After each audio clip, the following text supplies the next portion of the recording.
Good evening and welcome to the council meeting of the Town of Newmarket on Monday, November 14th. All members of council are present with the exception of Councillor Hempin. Mayor Van Byen is presiding. Thank you, Mr. Clerk. There are no public notices. Any additions or corrections to the agenda at all, Mr. CIO? Thank you, Mr. Mayor. I just wanted to advise of one correction to the agenda, and that is the motion related to item 18 of the Committee of the Whole minutes of November 7th, being the Community Services Report, Recreation and Culture, regarding Old Town Hall public art installation. And that has been corrected to reflect amendments to the public art policy as identified at Committee of the Whole, specifically related to the composition of the jury. Thank you. That's an administrative correction. Okay, thank you. Okay, any disclosures of pecuniary interest? Regional Councillor. Yeah, I have a conflict of interest related to the Committee of the Whole, November 7th. And I'm sorry I don't have the number Items handy. 20 and 21. 20 and 21, and that's the evening public meeting that was held in relation to the development on Eagle Street, and the proposed development on Eagle Street, I should say, and that's that development is in very close proximity, the notification proximity to my home, and I think probably going on 3 years now, I've been declaring a conflict in relation to that proposal and that site, and we'll do so again this evening. All right, we'll deal with those items separately. Next item is the presentations and recognitions, and we'll start off with Linda Gunther and Gord Wilkes from the Newmarket Citizens Band. Mr. Wilkes. Mr. Mayor, members of council, ladies and gentlemen, and fellow band members, many of whom are also ladies and gentlemen. I'm here tonight to make a presentation to the town of Newmarket on behalf of all members of the Newmarket Citizens Band to commemorate the recent reopening of the newly renovated Old Town Hall. I know many of you are quite interested in the history of the town, and so I thought I'd first give you a little historical information about the band. The band was formed in 1872 with roots going back to as early as 1843. Walter W. Rowe was the son of the town's postmaster and fur trader, William Rowe, and he circulated a petition among the local business community to raise funds. The 12 band members contributed $5 each, and along with 69 other contributors, raised the sum of $319 to purchase instruments. To quote the petition, "Whereas we, the undersigned, think it a disgrace to the inhabitants of Newmarket that they should have, on all festive occasions, to send to the small villages of Aurora and Sharon for a band, we have determined, with the consent and assistance of our fellow townsmen, to form one of our own." The band has been active every year of the 144 years of the band's existence. It has provided many advantages to the residents of the town. It serves the town by performing at regular and one-time community events, public concerts in nursing and retirement homes. In the more distant past, the band has played at celebrations of the ending of 4 different wars and at street dances. And incidentally, the band used to play I think every Saturday on the lawns of various councillors. But we won't subject you to that. We receive much of our financial support by playing concerts and parades in other communities. This promotes Newmarket to the residents of those communities. We have also represented Newmarket as the subject of a National Film Board documentary, on City TV's Breakfast Television, and in various music competitions, where we are invariably highly ranked. We award music scholarships to 3 deserving Newmarket High School students each year. We financed and helped construct the bandstand that was subsequently enclosed and that we extended with rehearsal facilities. It was donated later to the town for use by the Lions Club prior to its destruction by arson. We provide cultural opportunities for Newmarket residents, former residents, and others from their early teens to their 90s, including multiple generations of several families. Each member pays a modest membership fee and some band expenses, as well as helping to transport equipment and paying their own travel expenses. And incidentally, almost every band member has purchased their own instrument, unlike back in 1872.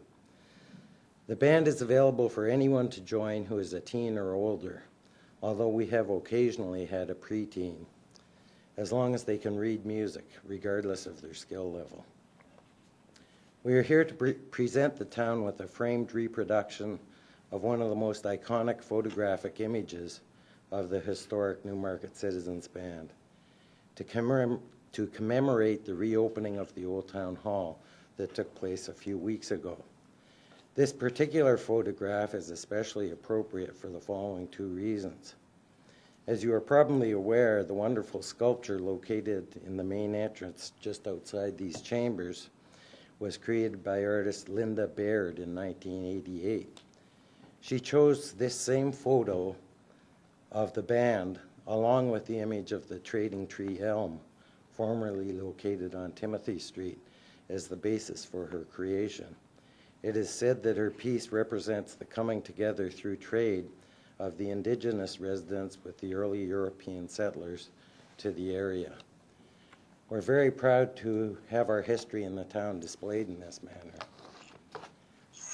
The other reason is this photo was taken on the August civic holiday, August 8, 1883, just a few short weeks after the original opening of the town hall on July 1st, Dominion Day as it was called back then.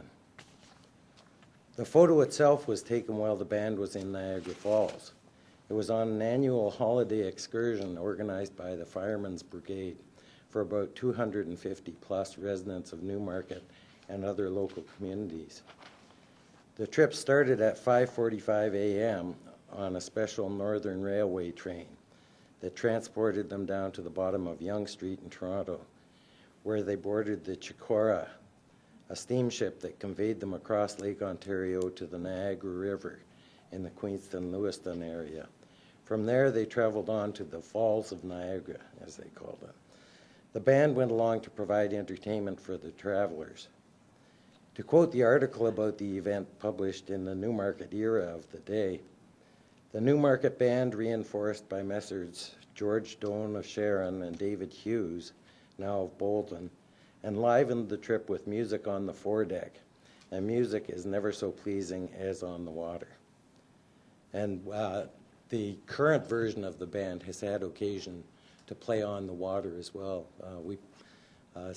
I think a year before I joined, we played in Bracebridge, and it was on a stage that was out in the water. So I understand it was wonderful. At least Lawrence and Connie think so, I'm sure, because they were there at the time. The complete article, The Fireman's Excursion to Niagara Falls, should be in the packages in front of you. And it provides an extensive and very colorful recap of that day's activities. By all accounts, a good time was had by all, including the band, in particular the drum section. So it seemed appropriate on this occasion to choose this image to commemorate our shared history and our ongoing commitment to enhance the cultural life of the residents of Newmarket. We intend to remain part of the cultural fabric of Newmarket for a long time to come, and we plan on the Old Town Hall being a big part of our history going forward. In addition to opening reopening the Old Town Hall this year we have, with the hard work and efforts of many of the staff of the town, finally regained a permanent home, playing in one of the lounges at the Ray 20 Center with storage just across the hall. So we feel very happy to be there once again. We're hard at work preparing for our return to the hall. Our first seasonal concert, Simple Gifts, will take place on Friday, December 2nd at 7:30 p.m. We hope that many of you will be able to attend this inaugural event. The band plans on this becoming an annual seasonal event for the residents of Newmarket. Incidentally, this is, in the last few years, we've established the practice of having combined concerts with other groups, sometimes high school bands, sometimes vocal groups such as the Upper Canada Chordsmen. And the vocal group will be joining us in this particular concert as well. Finally, we'd like to extend our sincere appreciation to the Newmarket Historical Society, in particular Christopher Morris, their archivist, for his generous assistance in this project. Your Worship, could you come forward for the presentation? And I'll ask members of council to join us as well. Okay? Oh, that would be great, thank you.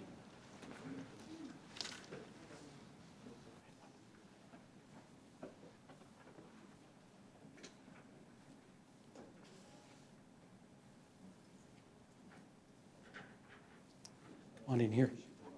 Yep. Good.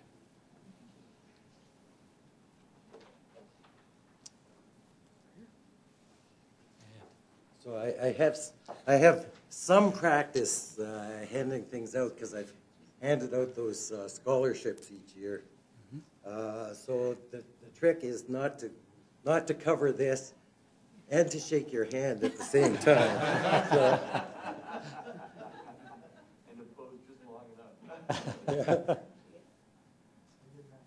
Good.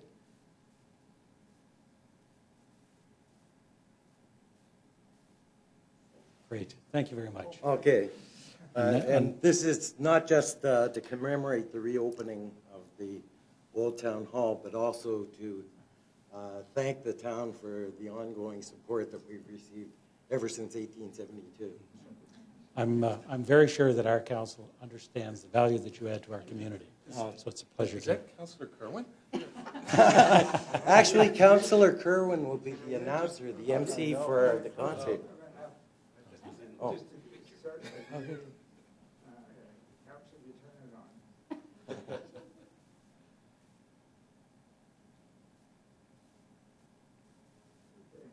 Great. Thank you. Thank you So, very much. and we'll find an appropriate place to put this in the Old Town Hall. So That it'll would be prominently great. So we're going displayed. to take it back. We're going to unveil it publicly at the. So someone will mistake you for being a politician. No.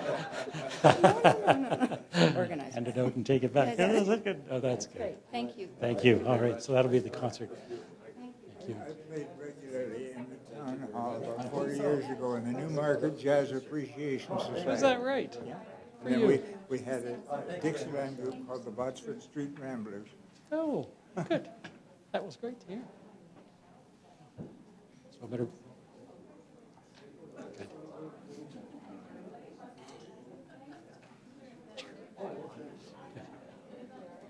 Good. Good. Well, that's great. Thank you very much. I believe Councillor Kerwin wants to share a. Yes, to the Newmarket Citizens Band, I've come full circle. Tom Vague was looking for a photograph of me in the original picture, but unfortunately I wasn't there. But I came along in 1976 when I was first elected to council. And after I was sworn into office, what they did to the guy who ran last, they gave him chairmanships of, I got the chairmanship of bands, which at that time was, of course, the Newmarket Citizens Band, the Ambassadors, and the Newmarket Pipe and Drum Corps. So there were three of them. And on top of that, I got the chairmanship of Transit. So the Newmarket Citizens Band is here, and then one day my wife says, "You've got a phone call from Lawrence." I says, "Well, I know Lawrence," and Lawrence is sitting there. And the phone call was, "Would you like to be the MC of Friday, December the 2nd, at the Old Town Hall at 7:30 p.m., you will be performing. So I'm really going to have to advertise this performance. So I cannot thank you enough. You know, it's been 40 years since 1976. And my association with the Newmarket Citizens Band has been just one of joy and fun and amusement. And I followed you everywhere you've gone. And it was a heyday when we had those 3 bands in town. And you outlasted them all. You're still here, so congratulations. And also, the same evening, who do I see in the audience but Sharon Doyle? Longtime friend, as I say, I became the chairman of Transit. Sharon was brought on by Jimmy Barber, and we ran Newmarket Transit, and then Sharon went on to the region, and we're going to get a presentation. So it's been a joy to see these people in the audience tonight, and it's been a long journey, 40 years. So thank you so much. And Sharon, it was always a pleasure. We ran that transit system streamlined. So I know what you'll do with the region. You're flexible. You'll get things to work, and you're in charge of that mobile, so you'll make it work. All the best to you. Nice to see you here tonight. Thank you. Did I hear that correctly? You're going to be performing on December 2nd? No. I was going to say, you'll need to get your tambourine too. I have my harmonica. Okay. Harmonica that evening. In any event, December the 2nd, the 7:30, that's a perfect timing, because I think we do the turn the lights on at the Riverwalk Commons, so we can turn the lights on and rush over and take in the performance. But I just can't imagine a Santa Claus parade or the candle lighting parade without the Newmarket Citizens Band, so you've become a staple in our community. And it's great to see that you're alive and well and still performing. So thank you very much for the presentation. We'll look forward to seeing it presented again on December the 2nd. And it would be appropriate to receive this deputation. Councillor Kerwin and Councillor Vey. All those in favor?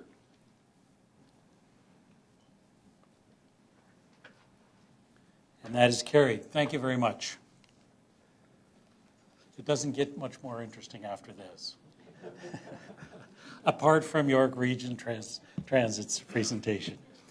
Our next presentation then is Adrian Cowan, and he's going to talk to us about service planning at York Region Transit with the 2017 annual service plan. So 10 minutes sufficient, Adrian? Hopefully, yes. Okay.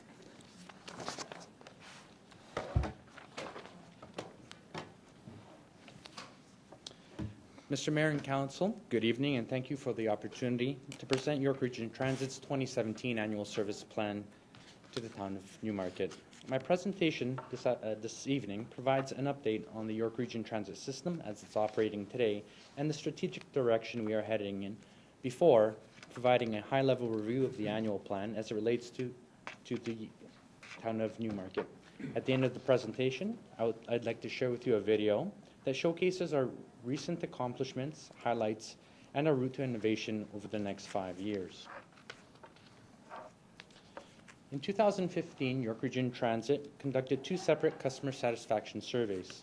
We learned that overall, customers are satisfied with our service, and the majority of customers are between the ages of 18 and 39 and want to receive information through technology. The top 3 preferred methods to receive information are the YRT Viva mobile app, YRT.ca, and Google Transit. On-time performance is the primary indicator of the quality of York Region Transit services and is a measurement of our contractors' success. Reliable fleet, expert scheduling, and well-trained staff allow York Region Transit to continue to meet or exceed our set targets. Staff work closely with operating contractors to ensure all performance measures are met. Our contractors continue to maintain a high standard and have proven to be good partners to the region in providing transit services. Since amalgamation, York Region Transit ridership has grown from 7 million to an anticipated 22.5 million revenue riders for 2016, representing a 2% growth over 2015. The Mobility Plus ridership is expected to grow by approximately 9% in 2016 over 15. Warmer temperatures, additional day programs, and ongoing population and an aging population contribute to ridership growth on our Mobility Plus service. New technologies and more customers using the family of services has enabled staff to schedule services more efficiently. Mobility Plus staff have been able to accommodate more passenger trips within budget and have been able to accommodate 100% of the trips requested by customers. York Region Transit has a unique challenge of providing service to a large geographic area. In comparison to other transit services in the GTHA, York Region Transit provides service to almost half of the total service area served by transit. York Region's large geographic area, unique communities, and our commitment to deliver transit services in all 9 municipalities requires innovative thinking as to how we deliver service to residents in a way that meet business and customer need. On-demand services are a service delivery model York Region Transit is currently piloting, utilizing smaller vehicles to transport passenger in areas at times of low ridership demand. Tracking revenue to cost ratio, York Region Transit has been consistent in achieving approximately 40%. Routes and schedules are adjusted regularly to meet customer demand, and diverse operating techniques are applied to minimize costs to operate the system. As you can see in this slide, York Region Transit falls in line with other GTHA transit systems. What is important to note are the differences. With the exception of the TTC, York Region Transit services a larger population. However, the population is distributed across a significantly larger service area, which requires more buses to deliver the service. To maintain a 40% revenue to cost ratio, York Region Transit has to continue to look for operational efficiencies and other means of funding sources through fares, non-fare revenues, and possible funding through other levels of government and partnerships. I am now going to highlight where York Region Transit is headed over the next several years. In 2016, York Region Transit moved into the GTA Rapid Transit integration phase. During this phase, York Region Transit is realigning services to accommodate operation of additional rapidways, service to the Spadina subway extension, as well as building on bus rapid transit network by implementing the Viva Network expansion plan. A frequent transit network will be implemented over several years to enhance conventional transit services along the highest ridership corridors. This network will support rapid transit initiatives such as the GO Transit's Regional Express Rail, the subway extension, and service to the Viva Rapidways. The Transportation Master Plan addresses transportation and mobility needs over the next 25 years and highlights the objectives to create a world-class transit system in York Region. York Region Transit's 2016 to 2020 strategic plan sets the direction to implement policies outlined in the Transportation Master Plan that support the creation of this transit system. The strategic plan will continue to guide York Region Transit through the GTA Rapid Transit integration phase. The 2016 annual plan puts York Region Transit's strategic vision into motion by implementing service changes, and the 2017 plan continues to support the goals of the TMP and the strategic plan. The York Region Transit fare policy was updated in 2015 to reflect current transit practices and to begin to prepare York Region Transit for fare integration with the GTHA. The fare policy provides direction on adjusting and updating the fare structure and promotes York Region Transit's guiding principles. As well, in 2015, Council approved a revision of the revenue to cost recovery ratio to 45% from 50%. York Region Transit staff committed to developing a strategy that was reported to Council in 2016. The fare strategy would identify how to achieve a 45% revenue to cost ratio, promote fare equity across all ages, address people's ability to pay, and identify non-passenger and other revenue opportunities. The region has in place a number of strategies to support transit ridership growth as outlined in the region's official plan, the Transportation Master Plan, and York Region Transit's 5-year strategic plan, and the upcoming fare strategy. These documents identify higher order transit initiatives, service expansion, and innovations that will make public transit more convenient, supporting ridership growth. The purpose of this strategy is to provide a blueprint for increasing transit ridership in York Region over the next 10 years. The 2017 annual plan proposes initiatives that support the transit needs of the region and considers the effectiveness of individual routes and the entire transit system. Detailed route assessments and a description of the service initiatives staff are recommending can be found in Chapter 4 of the 2017 annual plan. I've left 2 hard copies with the clerk for distribution for public viewing as well. Service reliability and delivering quality transit services continues to be a priority in 2017. Additionally, staff will focus on preparing for Viva network expansion, integration with the subway extension into York Region, improving connections with GO Transit, improved access to transit in low-demand areas, matching service levels to meet customer demand, managing delays caused by construction, and promoting regional integration. The following slides will highlight initiatives specific to the town of Newmarket. Route 22A, King City, provides weekday service between the Newmarket GO Bus Terminal and York University via Yonge Street, King Road, and Keele Street. In 2017, it is proposed to provide an earlier morning trip on Route 22A to accommodate increasing morning travel. Route 50, the Queensway, is a base service operating between Newmarket and Sutton with limited service to Pefferlaw. In June of 2016, Route 50A, Sutton to Pefferlaw, was introduced, providing service between Sutton and Pefferlaw with connections to Route 50. It is proposed an analysis be completed on potential service adjustments between Sutton and Pefferlaw to determine if an alternate service delivery model will be more efficient in providing service to customers. Route 58, Mount Albert, operates between the 404 Town Centre in Newmarket and the community of Mount Albert. It is proposed to restructure the route to provide service to new residential developments in Mount Albert and Sharon during the weekday rush hours. Route 222, Newmarket Aurora GO Shuttle, is a rush hour service operating between the 404 Town Centre and the Aurora GO Station. Staff are proposing to discontinue the service north of Stonehaven Avenue due to low ridership demand, and the service will be extended to the William Graham Drive area. Route 241 is a Newmarket school special providing service to the Newmarket High School and along Leslie, Stonehaven Avenue, and Bayview Avenue. And the Route 427 Sacred Heart High School special provides services between Sacred Heart Catholic High School, Newmarket High School, and along Leslie Street, Stonehaven, and Bayview Avenue. This past September 2016, Route 421 Newmarket School Special was replaced and restructured by Route 427, providing service during the afternoon.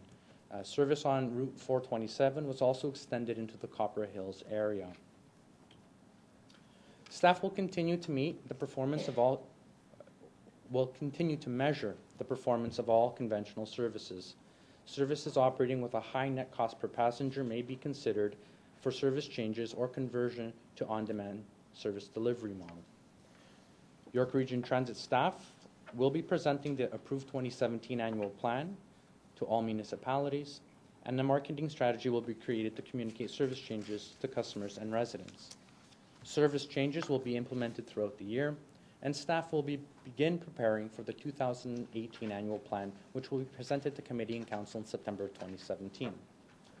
This concludes my presentation of this 2017 annual plan for the town of Newmarket. I will now show a brief video, Route to Innovation.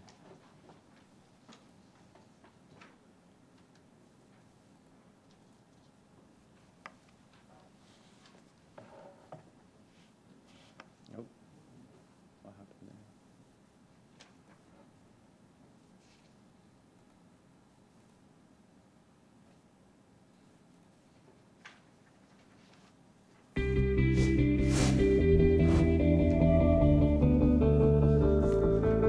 York Region. By 2021, we will be a regional municipality of almost 1.3 million people.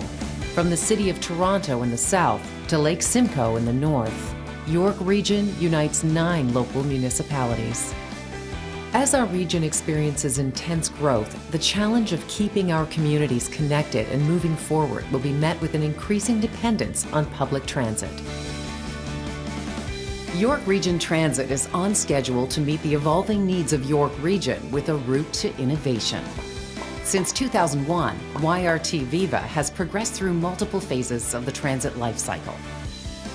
We are now a vital transportation network in the region, helping to mitigate traffic congestion, reducing smog and greenhouse gas emissions, and attracting forward-looking businesses and people to our communities.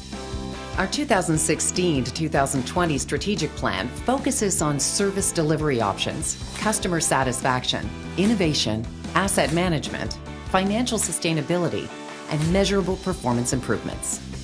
As a founding member of the Canadian Urban Transit Research and Innovation Consortium, we pride ourselves on continuous innovation.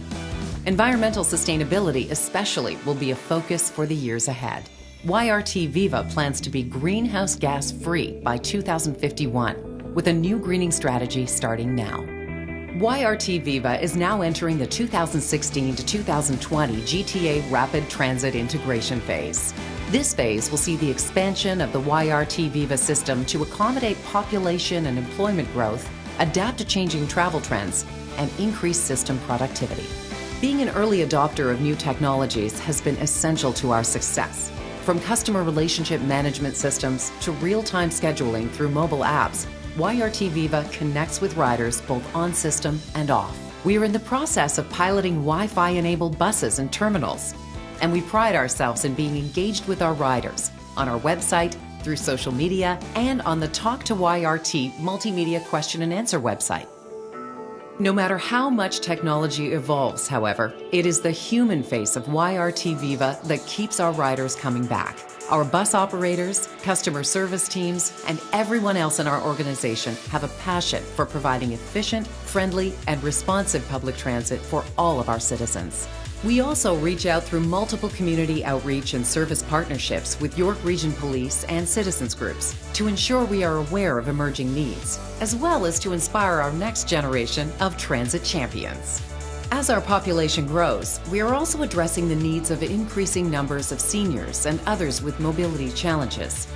Through integrated mobility, we ensure transit services will be available to everyone.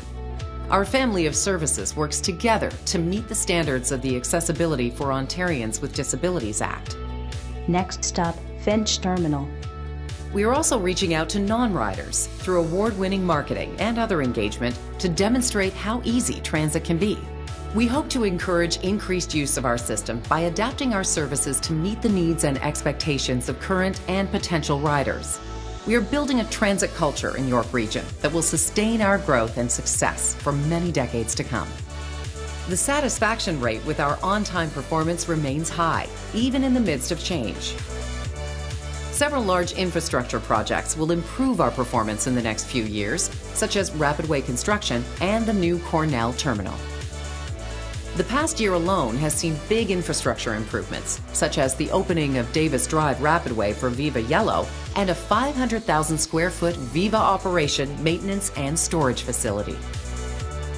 Our riders will also benefit from better connectivity within the Greater Toronto Area as Metrolinx Regional Express Rail, the Spadina Subway Extension, and other transit services expand into our region. And while YRT Viva implemented the Presto Smart Card system for bus passes and fares several years ago, TTC's adoption of the system will provide a more seamless intersystem transit experience for the many riders who commute to and from the City of Toronto.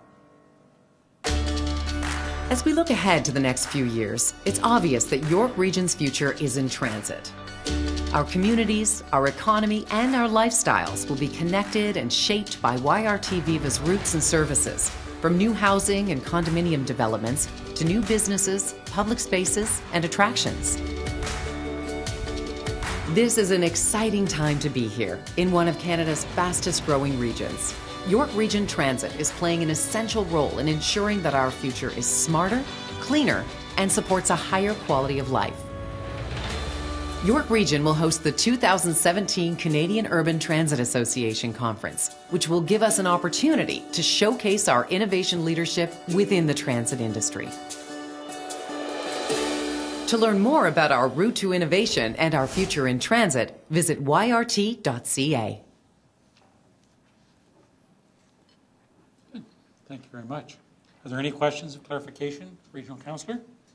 Actually, I don't have a question, but I have a few comments I want to make just to frankly take advantage of this the moment in the presentation you did outlining some really important information. I just want to, for members of the public, put it in perspective. And that, in less than the next 20 years, York Region is going to grow by over 600,000 people, and the GTHA, the Greater Toronto Hamilton area, is going to grow by over 2.5 million people.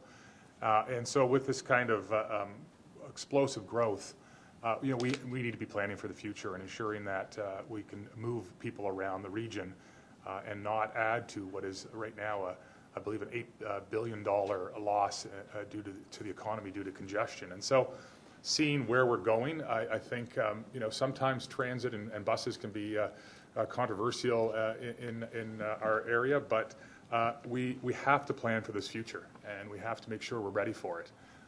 If you look at the one slide you provided, slide 11, I joined council almost exactly 10 years ago in 2006. And the ridership at that time was 17 million, and today it's at 22 million. That means almost a 30% increase in that 10 years, or 5 million increase in ridership.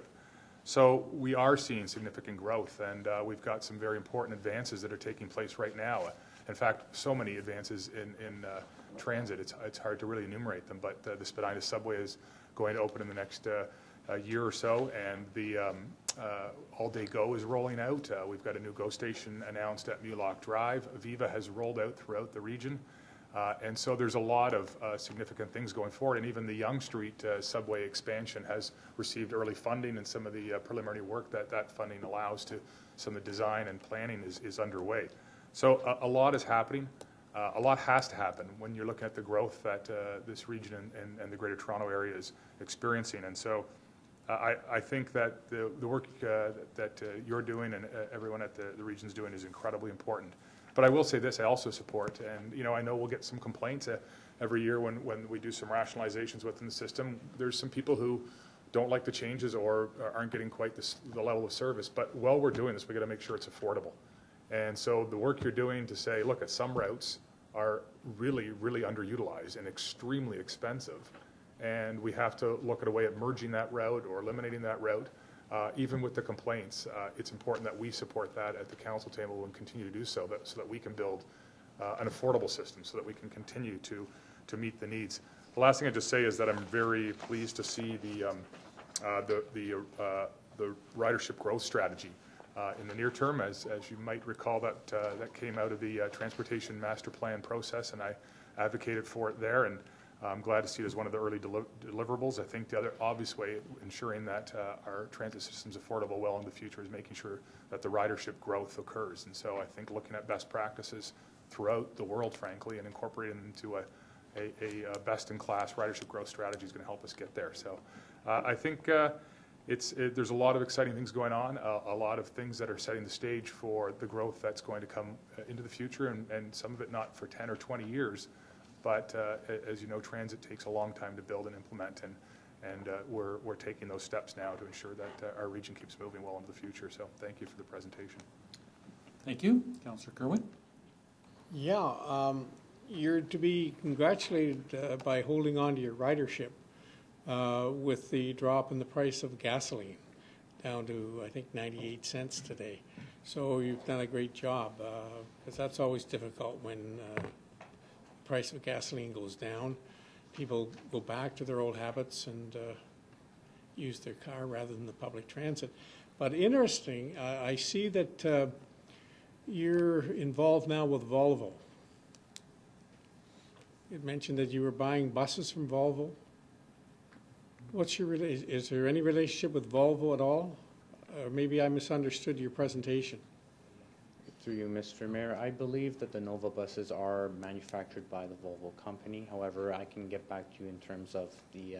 Well, I was talking to a consortium just recently with regard to Volvo, and they have been bought out by the People's Republic of China, either directly or indirectly.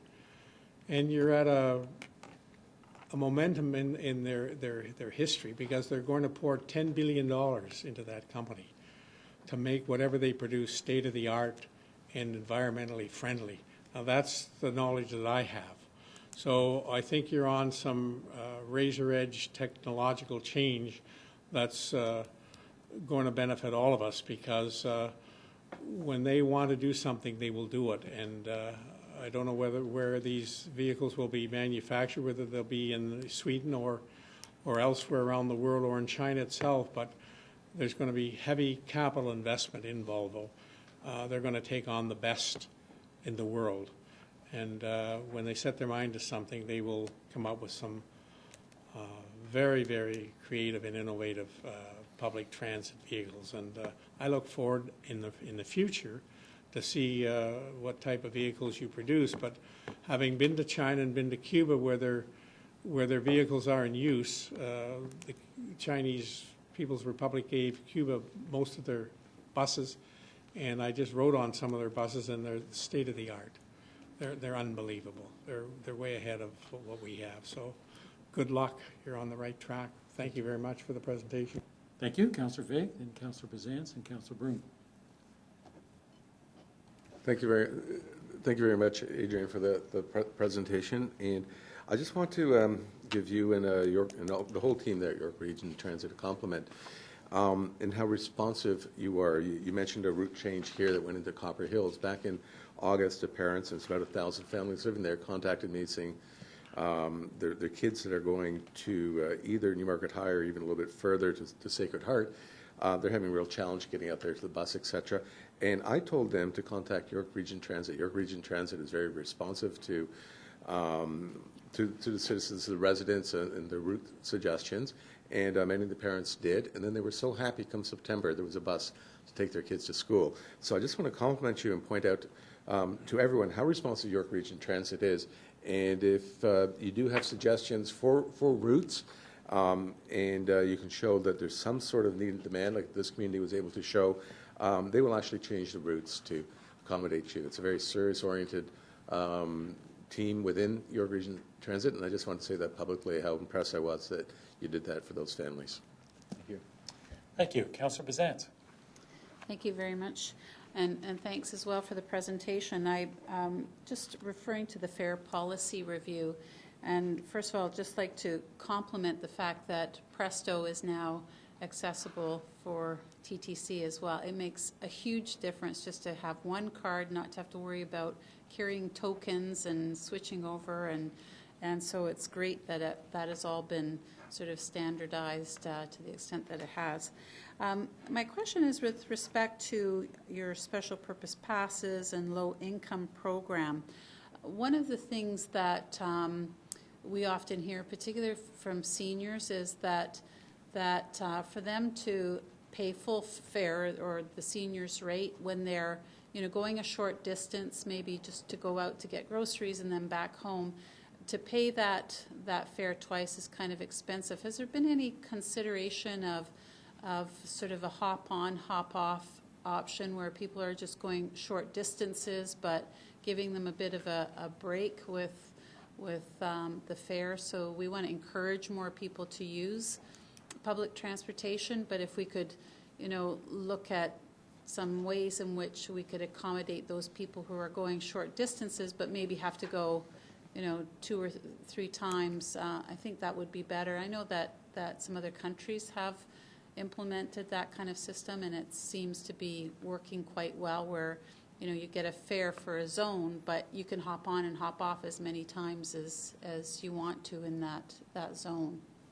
Adrian? Through you, Mr. Mayor. Currently our fare system is structured for a 2-hour ticket. So when a customer does purchase a fare, that fare is valid for 2 hours, any direction, hop on, hop off. In terms of the seniors, there is a seniors concession for seniors fares. So if you buy tickets, I believe it's $2.10 rather than the $4 cash fare. So there is a substantial discount already for the seniors on top of a 2-hour transfer window. So yes, we've considered it. When we began implementing the time-based fare, it was originally an hour and a half. But again, we did receive quite a few requests to extend it to a 2-hour and make it comparable with the other GTHA transit systems. So we bumped it up to 2 hours. So they could go back and forth, or do they have to go on sort of a contiguous route to get to where they're? Through you, Mr. Mayor, technically, when you buy a fare, you can hop on the bus, go to Shoppers Drug Mart. If you're there for 10 minutes, you can hop back onto the bus, go to No Frills, hop off, go to Upper Canada Mall, as long as it's all within the 2 hours of the initial purchase validated ticket. Well, that's really good to know, because I wasn't aware of that, and I think that often, seniors or people on fixed income may avoid that because they think they have to pay the fare every time they get on and off. So that's really good to know, and certainly I'll be promoting that. Thank you. Councillor Broom. Thank you. And thank you, Adrian, for the presentation. I really appreciate it. This is coming from Sir William Mulock High School. The parents, the teachers, the administration, and the students. It was established earlier on at the beginning of the school year that Route 57 was arriving a few minutes after the students had to come to class. It came to me through a parent, and within one email to your customer service that arrived, I think, around the 22nd. That afternoon, you had an inspector out inspecting the route, and by the 27th, it was adjusted. So I echo Councillor Vey in saying that if there's any concerns or anything at all with the routes, that you're very willing to address the situation and of course, get the kids to school on time. And it seemed as though a very easy fix with very little effort. And I just wanted to thank you and make sure you pass that along to your staff. Thank you. Councillor Quapis.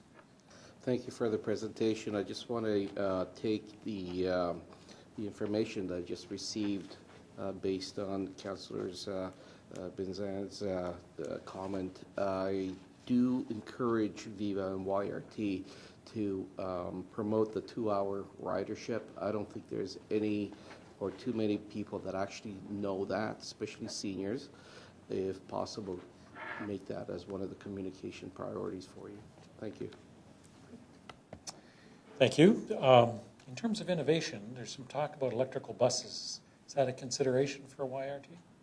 Through you, Mr. Mayor, yes, there is consideration to begin piloting electric vehicles, 100% electric vehicles. We are currently reviewing how that can be done. We are looking at potential vendors, charging stations, so that is in the works in the background. I don't have a date in terms of potential piloting dates, but yes, we are looking into electric 100% zero emissions vehicles. Good.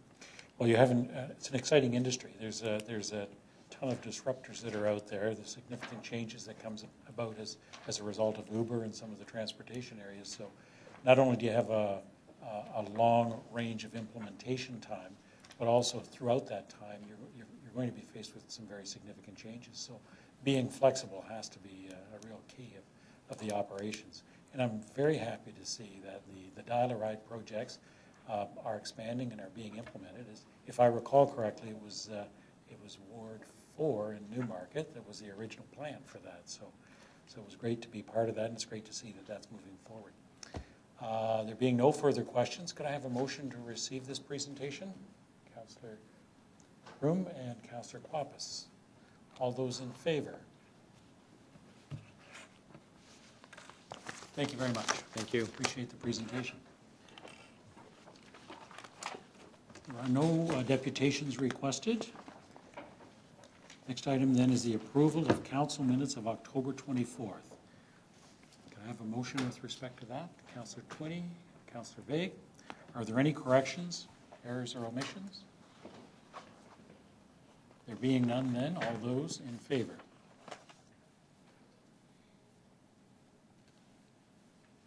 And that is carried. Next item then is the Special Committee of the Whole of October 31st. The minutes, sorry. Well, that's right. Let's go into regional reports. Regional Councillor. Thank you very much. A few things to just quickly highlight. First of all, at Planning and Economic Development in the last meeting, we received a report called Housing Initiatives and Incentives. This looked at provincial and federal opportunities for funding to support affordable housing It looked at incentives research that's being conducted right now for consideration at the regional and the local level.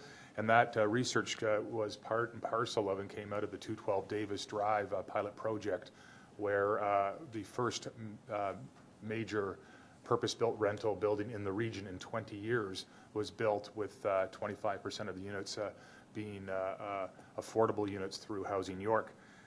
This is coming on the heels of some dramatic changes in the housing market, as I think we're all aware. But to put it in perspective, over the last 10 years or so, the average price of a house has gone up about 110%, but the average hourly wage has gone up only 20%. And so we've got some challenges. I think it's safe to say, as of probably right now, that the average price of a single detached home in York Region is over, a new single detached home in York Region is over $1 million.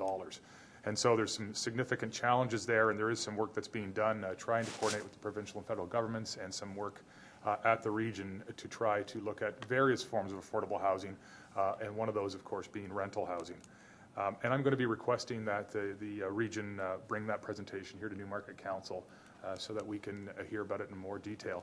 The other thing I thought I'd quickly mention is that there was a report called DC Directions, or Development Charge Directions. It's sort of a precursor to the actual development charge review, and that also put forward staff's recommendation at the region that we institute a separate development charge for hotels, and that rate would be probably close to half the price of what it currently is, to try to look at trying to be more consistent with neighboring jurisdictions and possibly create some interest in hotel development in this area, but we'll see.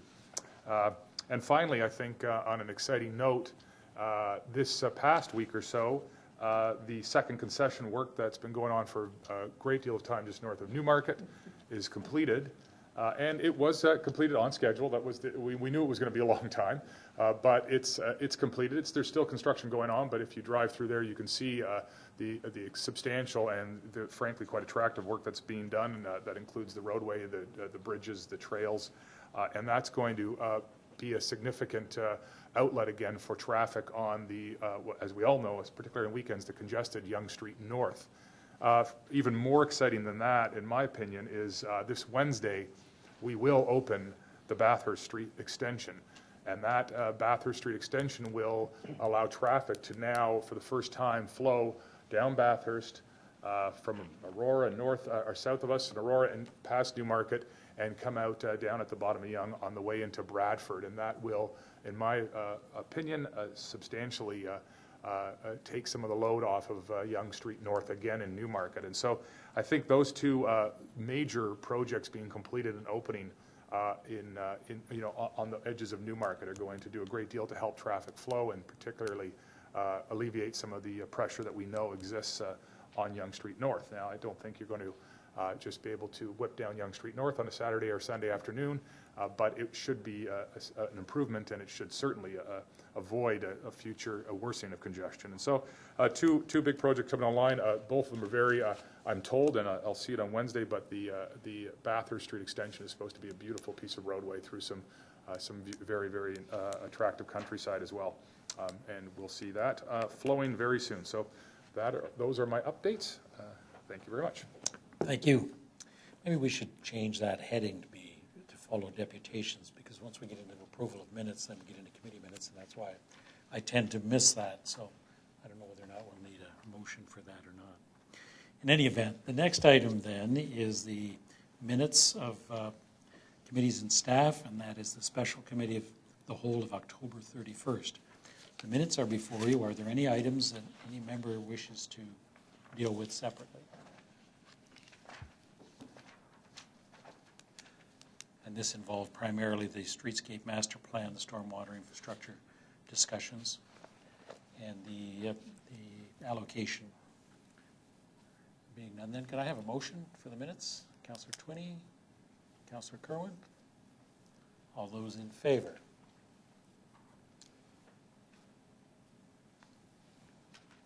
That is carried. Next item then is the committee of the whole minutes of November 7th.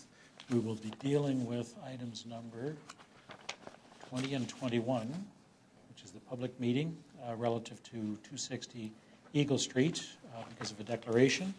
Are there any other items that members wish to deal with separately? Okay. There being none, then, could I have a motion to adopt those? Councillor Quapis? Okay. Councillor Broom? All those in favor?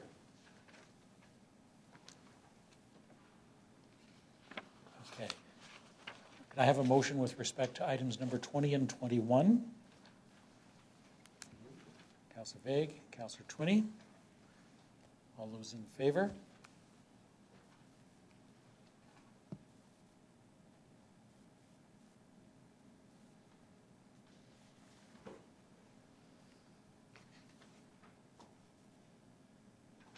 And that is carried. Thank you. Next item is the development charges and development and infrastructure services information report, and that is relative to an update with respect to the site alteration bylaw. The recommendations are to receive.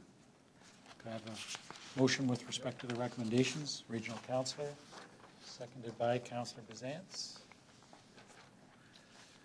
Any discussion? Yes, Regional Councillor. I'll just make a really quick comment just for those that are watching. This is a report that's looking at the site alteration. It's a site alteration bylaw. So basically a cut and fill when you're removing or adding soil to an area. It's applying only to lots of over 0.5 hectare in size. And I just wanted to thank staff for taking another look at this and looking at some slight changes and alterations and improvements that hopefully strengthen the document. And I think this is another improvement to some of the bylaws that guide people. And this of course has to do with a lot of the changes that people are concerned about and environmental impacts on lands, and ensuring that those are handled properly and making sure that staff is monitoring it closely. And so again, just wanted to thank staff after our discussion at Committee of the Whole, our extensive discussion at Committee of the Whole on this, that they were able to find some appropriate alterations and appreciate that. Thank you. Thank you. Councillor Bizantz is the seconder? No? No comments? All right. All those in favor then?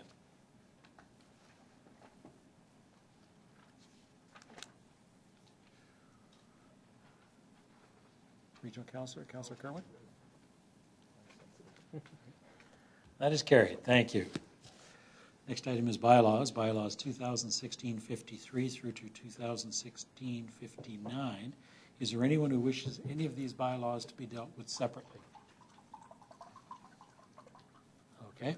Could I have a motion for the bylaws then, please? Councillor Vague, Councillor Kerwin. Mr. Clerk. Thank you, Mr. Mayor. Bylaw 2016-53 is a housekeeping amendment to the animal control bylaw, and that's to allow for exemption from required leashing of dogs for off-leash parks. Bylaw 2016-56 is a part lot control exemption bylaw, and that relates to Greenland Ridge Homes Limited. Bylaw 2016-57 is an acting town clerk bylaw.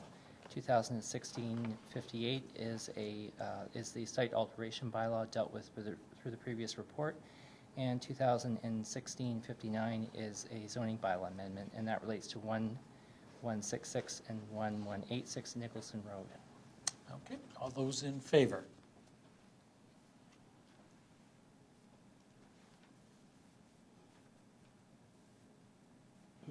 That is carried. Mr. Nohammer. Yes, thank you, Mr. Mayor. I just wanted to point out that the purpose of one of the foregoing bylaws, 2016-57, was to appoint an acting town clerk, and that would be Esther Armchuk, upon the departure of our clerk and Director of Legislative Services, Andrew Brower, on November 30th. I just wanted to acknowledge Andrew and that he will be moving to a new position as the clerk for the City of Oshawa, and thank him for his positive leadership both within legislative services and on many corporate initiatives here with the town of Newmarket. Mr. Brower has been instrumental in the development and implementation of many policy and efficiency improvements, not only within his own department but across the organization. And we wish Andrew all the best in his new role and thank him for his service to the town over the past several years. During the transition, Mr. Brower's departure and filling of his position, our Commissioner of Corporate Services, Esther, will be the acting clerk and providing operational leadership to the legislative service area, as well as being a resource to council on procedural matters. So thank you, Andrew, and thank you, Mr. Mayor. Thank you for highlighting that, Mr. Noheimer. And I didn't realize this is actually Andrew's last council meeting, right? Although he'll be here till the 28th and see us through the Clock Tower public meeting.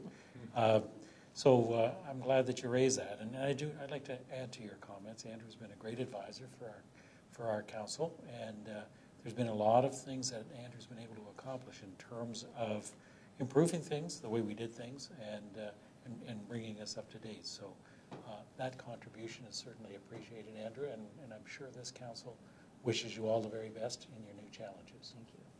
Thank you. Councillor Kerwin? Yes, Mr. Mayor, I'd like to echo our Commissioner. One of my guiding lights was Sue Plamondon. And when she left the town, I basically turned to Andrew. And Andrew, thanks for keeping my hand basically calm. You've stilled sometimes the Irish temperament from within me, and you have been a guiding light to me, and you've saved me a few times from embarrassing myself. So publicly, Andrew, you really are a gentleman, and you will be missed. So thanks for the fact that you were able to provide equanimity to me. All the best to you. Thank you. Regional Councillor. Yeah, I just want to add a couple of words as well. Andrew, you've been an incredible resource here to council, and you've brought some insights from your previous roles and helped us rethink some areas. And obviously, you're working in an area where there's a lot of change and a lot of challenges, as we know, with some of the legislative changes and some of the procedural changes. And so you've been, council leans heavily on your guidance, and we've been incredibly fortunate to have you. And I think on another note, you've built strong relationships with many people here, not only on council but on staff, through your very personable ways and your relaxed and casual but helpful approach to everything. And so you're going to be missed a ton. Thank you, Councillor Broom. Thank you. I think I can speak for the newbie side of the council over here and say that you certainly were a lot of help when we first started guiding us through our orientations and helping us understand, the ins and outs and the 101 of what we're to do. I certainly know my first day was a lot better having you there to guide me through what I needed to do. So from the newbie side of the council, I really appreciate all your help. Welcome. Thank you. Now, Newmarket attracts the best because we're in an environment where you grow. And it's great to see that people do grow here and they become attractive to other municipalities. So I congratulate Oshawa on a very, very good choice.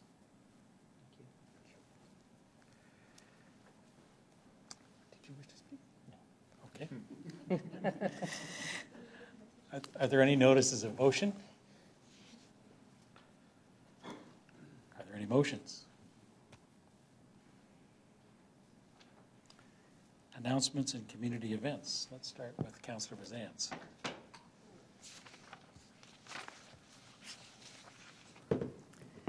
Thank you. I just want to announce that yard waste collection has been extended to the week of November 29th.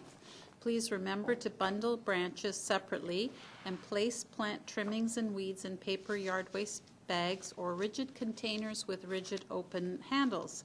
Please keep excess dirt out of the bags due to the weight restrictions. And remember to place all your items at the curb by 7 a.m. on your scheduled collection day. Thank you. Thank you. Councillor Broom.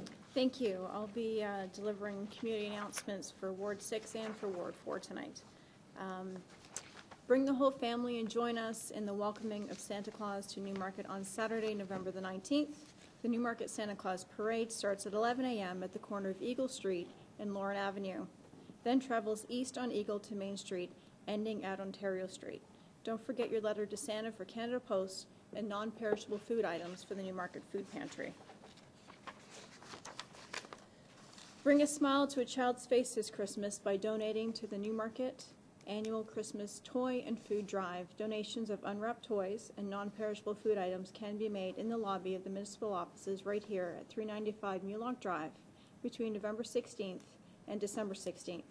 The Salvation Army will distribute the donations to the children in need. Thank you. Thank you. Councillor Quapis. Thank you, Mayor. On Friday, November 18th, come out and enjoy the annual candlelight parade and tree lighting ceremony presented by the Newmarket Main Street BIA, which was mentioned earlier today through the Citizens Band. Festivals or festivities begin at 6:30 p.m. at Main Street South and Water Street. Take a picture with the Snow Queen and enjoy some hot chocolate.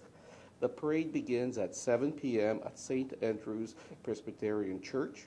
Free candle glow sticks and chocolate countdown calendars will be provided to the first 200 children. Music is being provided by our own Newmarket Citizens Band.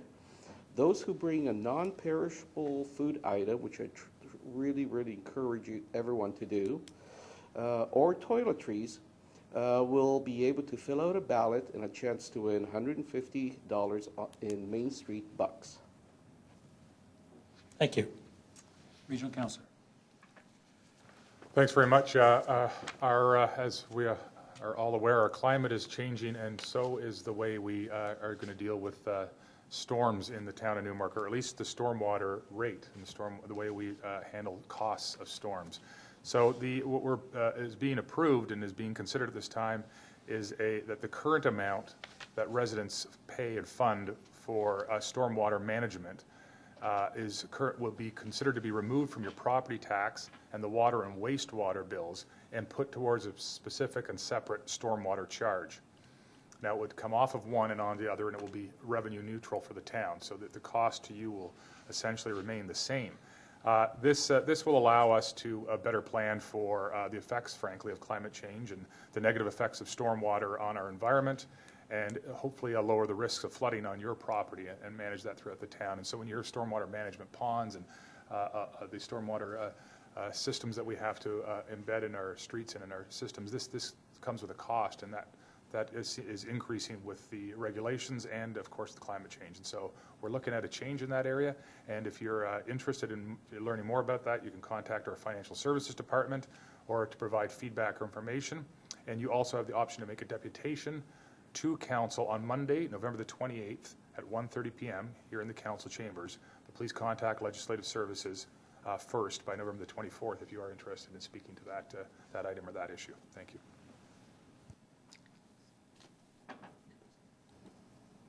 Councillor Twinney. Great, thank you. Tomorrow, Tuesday, November the 15th, I'll be holding my next Ward 3 meeting. As usual, I try to have a topic of interest to the community, my community, and in this case, it might be of interest to people outside of Ward 3 as well. But I'm having the Ministry of Natural Resources to come out and speak to, do an information presentation and speak to living with coyotes in our community. And the last little while, we've had quite a few incidents of more presence of coyotes in our community, so I think this is a great opportunity for residents to come out and get some more information from the Natural Resources, have their questions answered, and I look forward to seeing you there. As usual, it's going to be held at the Newmarket Community Center starting at 7 o'clock, and I hope to see you there. Thank you. Thank you. Councillor Kerwin. Yes, thank you, Mr. Mayor. Please be advised that there will be a drop-in style public information center held on Tuesday, December the 6th from 7 p.m. to 9 p.m. on the topic of the potential regulation of driving instructors in the town of Newmarket. The PIC will take place in the lobby and council chambers of the municipal offices located at 395 Mulock Drive. This correspondence is being sent because residents on your street have expressed concerns about traffic and safety since the relocation of the Drive Test Center, now located at 320 Harry Walker Parkway South. As the Drive Test Center is in close proximity to your residential neighborhood, traffic has increased, especially in particular streets that are used by drive test examiners for driving tests. In addition to drive test examiners, the town is aware that driving school instructor vehicles also utilize these streets to prepare their students for driving tests or to provide driving lessons. By evaluating how this issue has been addressed in other municipalities and consulting with the Ministry of Transportation, MTO, town staff have reviewed various options and have drafted a proposed regulation of driving school instructors. The proposed regulation includes a restricted area which encompasses the streets used by the Drive Test Center examiners for driving tests. And to the residents of those streets that are used and where the residents, in my mind, have been abused, I personally apologize. I hope we can address this concern, and if our clerk would like to comment on this, but I've had 3 concerns that have come out of the Harry Walker Parkway: Canada Compost Inc., Halton Recycling, and now the MTO. I will work to the best of my ability to find out why my ward has been dumped on, and I will do everything possible to prevent these streets to be used in the manner that they are. And I've received dozens of emails from Hazelwood, Wildwood, Sparrow, from these residents who feel that they are being abused. Thank you, Mr. Mayor. Thank you. I'll invite some comments from the clerk. Thank you, Mr. Mayor. Yes, I would just echo the councillor's encouragement to have residents come and attend the PIC on December the 6th from 7 until 9 here in the municipal office. That'll be an opportunity to learn about the proposed regulations. We've also invited the representatives from the MTO, the Drive Test Center, and the local MPP office as well. So there'll be lots of opportunity to provide comment and share their concerns at that time. So I just wanted to emphasize that as well. Thank you. Thank you, Andrew. Councillor Vague. Thank you, Mr. Mayor. Looks like Main Street is a place to be this weekend to get your to get the Christmas season launched here in Newmarket. On Friday we have, as it was mentioned, our candlelight parade and caroling on Main Street. Saturday we have our Santa Claus parade, and also it's on Saturday at the Elman Campbell Museum, a gift shop. There'll be a Christmas sale going on there, and it'll go on Saturday, November 19th from 9:30 to 2:30, and there'll be unique items, antiques, glassware, antique Christmas items, and decorations, and home decor, and so much more. Many of these items are items that are actually donated to the museum, but we have so many of them. They're absolutely beautiful. That we do put them on sale at Christmas time. So please come in and see that. They're fairly unique. And all proceeds from the sale will go to benefit the museum. 100% will be. And just as a reminder, at the museum, it is cash only. So it's going to be an old-fashioned Christmas, cash only, no credit cards. But please, I welcome you. Once you're down there on Main Street for the Santa Claus Parade, please come into the museum on Main Street and take a look at all the antique Christmas wear there. And I'm sure you'll be thrilled and delighted with what the museum has available. Thank you. Thank you. I'm encouraging our residents to get involved in the 2017 budget process by giving us your feedback using the interactive budget tool on our website, attending or online viewing of the public budget meetings, or by contacting your council representative. The next public budget meetings are scheduled for November 21st at 1:30 and December 5th at 10 a.m. in the council chambers. You can also visit www.newmarket.ca/2017 budget for more information, or call 905-895-5193. Our next council meeting is on Monday, December the 5th at 7 p.m. And I'm looking forward to the candlelight parade, particularly in having our new councillors helping us in leading us in a Christmas carol for the benefit of the entire community to attend. So I'm looking forward to that as well. New business. Councillor Bizans. Yes, thank you. In June, the Provincial Attorney General announced that there would be a provincial review of the Ontario Municipal Board. And this has been an issue that has been of concern to me personally and to this council. I did bring forward a motion that council supported with respect to the powers of the OMB as it relates to municipal jurisdiction over their own official plans. The review resulted in the release by the province of a discussion paper in October.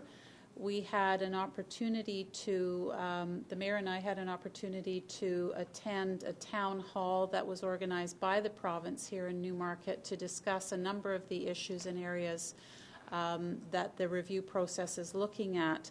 The due date for comments is December 19th, which is not that far away. Council did have an information report from staff that basically provided us with an overview of what the process and background is, and also summarized some of the recommendations and direction that the Ontario Planners Organization, the Regional Planning Commissioners of Ontario, were recommending. So just as sort of follow-up to what we've already done, but in anticipation of the opportunity to provide comments, I was wondering if we could refer this matter or have this on an upcoming agenda so that we could look at Newmarket providing direct response to the consultation process. So bringing forward the information report for consideration and some recommendations. And what's the schedule, Mr. Brown? It would be the November 28th Committee of the Whole. That would be the earliest opportunity. Okay, and that would still be ratified on December the 5th of December. Okay. Before the 19th. The 19th, yes. Yeah. So that would be good. All right, we can. And then would we be able to have some staff comments and recommendations? Mr. Nohammer? Through you, Mr. Mayor, certainly the information report as prepared by staff at the Committee of the Whole meeting on November 28th, staff would be available for any further discussion or questions that council members might have. And, following that, council may choose to introduce a resolution on its own to the within the commenting period back to the registry of the province. Now, if that involves a notice of motion, could that motion come out of the information report on the agenda? Okay, I'm sensitive to the timelines on this, and so if we can still deal with that as a motion relative to the information report so that council can adopt a position, if council wishes to, and then we'll move forward with that. Okay? Yeah, sure. Yeah, sure. Just if it might be a help, Councillor Sands, I think I'm hearing you want us to submit a comment for that timeline, and staff, if they bring the information report forward, can hear comments and we could have a resolution. But I think what you're asking for, and if you're not, I would recommend that we actually provide staff direction now that staff, based upon previous comments and conversations both by staff and council, that staff maybe bring forward a set of recommendations based upon. I don't think it would require a great deal of work because we've submitted information before, or we've at least spoken to this before, and maybe a few recommendations based upon that we could either get it slightly in advance, that we could either tweak or adjust or adopt, and that way we're not sort of caught sort of flat-footed going, okay, well, we're out of time, and what's the next part of the process? So, is that what you're thinking? Yeah, something that would be a little more ready for us to move forward with. We do have the previous motion that was supported by council, but there was also some input received in the lessons learned from Glenway process, where we actually had input from the public as well as staff and council. So I think there are a number of positions and inputs that we could use or bring forward as recommendations. So that would be a supplementary report with the information report on recommendations for council to consider. Mr. Nohammer? Yes, Mr. Mayor and members of council, I think that is reasonable, and staff will attempt to prepare a report that summarizes the previous discussions during the OMB review period and the current request for comments. I would also add that there may be some comments that are beyond a staff perspective that council may wish to consider on their own following the report and any discussion during the November 28th committee meeting. So I'll leave that in your hands. I will be preparing my own comments, and that can be submitted by email. And I think the email address, and I'll share this with members of the council. In fact, I'll share a copy of my copy, but I think it's addressed to ombreform@ontario.ca. But I'll share that with members of council if you wish to discard and or build or agree with, you're welcome to do so. So I'm on the verge of just finalizing my own comments at that point. So you're welcome to have the benefit of that and do with it as you wish. Okay.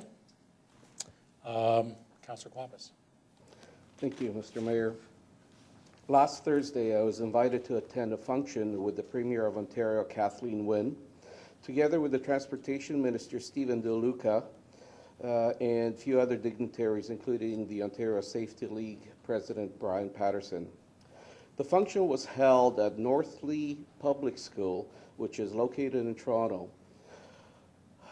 2 years ago, a 6-year-old Georgina Walsh was struck down and killed by a speeding vehicle in front of that school. During this function, 3 announcements focused on speed mitigation were made by our Premier. Number 1, allowing municipalities to lower speed limits on their municipal roads. Number 2, allow municipalities to install red light cameras on problem intersections as seen by the municipality themselves. And number 3, install photo radar in their problem school zones. Town of Newmarket has taken considerable strides towards making our streets safer. However, we have a long way to go. Because of our efforts, we have designated community speed zones that capture school zones as well as park areas.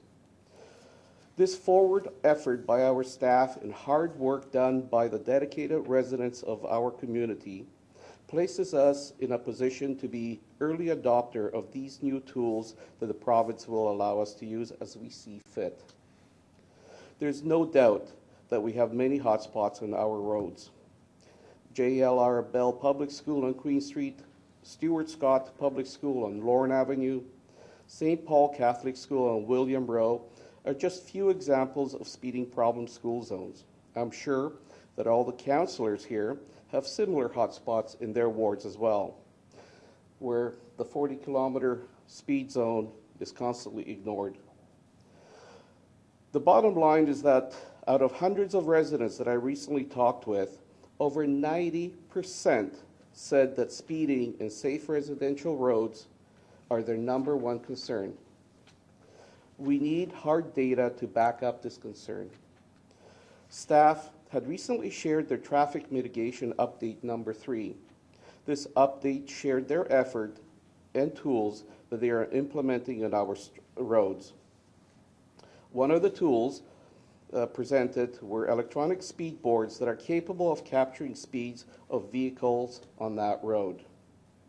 Mr. Mayor, I'd like to propose that we receive information or hard data that might be in place currently or could be captured by such tools that we have in place right now and brought forward to us to see where in fact do we have the hot zones around schools, and where in fact or how big is the problem all around school zones throughout town of Newmarket. Okay, thank you. A number of items is that the entire York region area has identified school zones as community safety zones, and the impact of that is that it doubles the fines and violations. I haven't seen much more other than the announcement around the photo radar in school zones, and I think that'll be permissive. The challenge for photo radar will be who will be enforcing it as compared to York Region Police, and how they're going to deal with that in a two-tier government. So that, I think, we'll probably receive some more information. In terms of information concerning high level of concern areas as far as speeding, etc., I'll turn that over to Mr. Nohammer to see how readily available that information is, and or is there a program underway, or are there some thoughts or initiatives underway to address some of the concerns that have been identified? Yes, thank you, Mr. Mayor. Through you, this is something that we can address through our transportation section within engineering services. The recent provincial announcements on photo radar and speed reduction initiatives are welcome, of course, to promote safety in our community and especially around schools. So, I guess as I hear your request, Councillor Quapis, is more information around where the potential areas of concern are within the town and in particular around schools and those streets where data might be available. Your interest in having staff provide some of that information either through information reports or working with the ward councillors to identify those areas. Is that correct? Impartially, yes. What I'm looking for is hard data that captures dates and timelines on where the problem persists, not only on which streets, but at what points of the day or what points of the weekend or weekday. Mm-hmm. And so I can take that back and we can work through our staff to try and summarize the information we have, or if that information is not available, just in terms of what resources would be required to obtain some of that information or through what means. Some of our speed boards and the information that's been collected through that would be our primary data resource, and trying to summarize that information. That's great. Thank you. Okay. Thank you. Regional Councillor? Thanks very much. There's one final item I wanted to bring up under new business this evening at the end of this meeting. Yesterday, one of Newmarket's oldest and most engaged residents passed away. Alice Sheridan passed peacefully at Southlake Regional Health Centre at the age of 96. Alice lived in her own home independently until this past week. Alice's involvement in Newmarket is both significant and historical. Alice believed that a healthy democracy and a healthy community required citizen participation, and boy, did she participate. Alice wrote letters to the editor at the Newmarket Era for at least 6 decades, up to and including this year. She wrote about dozens and dozens of issues, sometimes to support council, and sometimes to share her frustration with council, and sometimes to voice her opinion on other levels of government. Alice was an independent thinker, and most everyone in politics, including me, had the experience of being on her good side and occasionally being on her bad side. She told it the way she saw it, and she didn't hold back. Everyone in government at every level knew Alice. Alice was a dedicated and ardent letter writer. I have a file full of letters from Alice. Alice wrote prime ministers, premiers, mayors, councillors, MPPs, and MPs over the years, and she has the responses to prove it. Alice didn't just comment on her town, she got involved in her town. She spent many years as a lead volunteer at York Manor Seniors Home, also known long ago as the Poorhouse. She fundraised and served tea and helped bring a barbershop and a tuck shop to the residents and the residents, and she advocated for those residents of that building. Alice started a campaign to address the deteriorating conditions of York Manor, and in 1959, the Newmarket Era stated, Mrs. Arthur Sheridan has stirred up a lot of public interest in the conditions of the country's home for the elderly citizens. She has called Premier Frost, Metro Chairman Fred Gardner, and the Ontario Municipal Board Chairman Lorne Cumming. Alice has always known how to force the hands of elected officials to get things done. Alice was also a volunteer in the executive of the Timberline Trap Club, along with her husband, Art. Timberline was York Region's shooting and gun club. Not afraid to share her opinion and passion, many will remember Alice's van that she drove well into her 80s with a bumper sticker that said something along the lines of, "Keep your hands off my guns." Alice was a positive example for many people over many years. She was engaged and involved in the democratic process, and she volunteered to support those in need.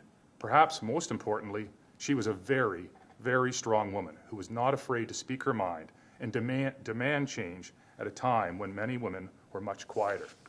In short, Alice was tenacious, feisty, and a passionate woman who cared greatly about Newmarket. She will be missed by many, but Newmarket will never forget Alice Sheridan. Just also to share with everybody, the visitations are this Wednesday and Thursday, November the 16th and 17th at Roadhouse and Rose from 2 to 4 p.m. and 7 to 9 p.m. Wednesday and Thursday, 2 to 4 and 7 to 9. The funeral will be on Friday, November the 18th at 11 a.m. at Roadhouse and Rose, and all the information is on roadhouseandrose.com. Thank you very much. Great, thank you. There's one thing for sure, John, is that you never finished a conversation with Alice without understanding where she stood on an issue. So, yeah, a very significant community member that made a huge contribution. So she'll be sorely missed. Thank you. There's no need for us to have a closed session, so I'll ask for motions with respect to the confirmatory bylaw. Councillor Quapis, Councillor Broom. All those in favor?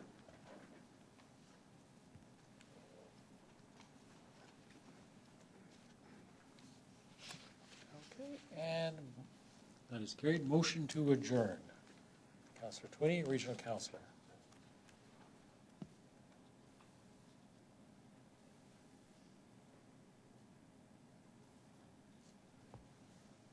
And that is carried. Thank you.